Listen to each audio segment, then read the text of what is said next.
ဘာပေါ်မှာအကျန်းဆုံးဖြုတ်စားတာတော်ပြီများအမေနမအကြီးဘက်ကိုလည်းစုပ်အမေတုံတော့တဲ့သွားရွတ်ကြပါလားကွာလူတော်ရဲ့လည်းချပြလို့မရဘူးလူရလည်းမဝင်ချွတ်ပြလမ်းကြမှာစိတ်ဖြစ်မယ်လို့တင်တဲ့ကောင်မတော့အခုမှတကောင်ကြောင့်တလီလုံးပုံ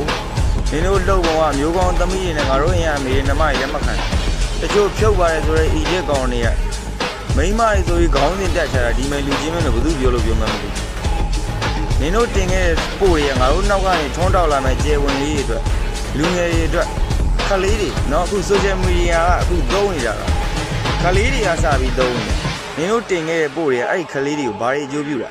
ချော့ပြဖို့လားလှန်ပြဖို့လားဒါမှမဟုတ်အမေနမကောင်းအောင်ဆဲဖို့လားအစိုးရကလာနာတိုင်အောင်ကိုနေကိုမဆိုင်ငါစားပြဖို့ဘာလဲ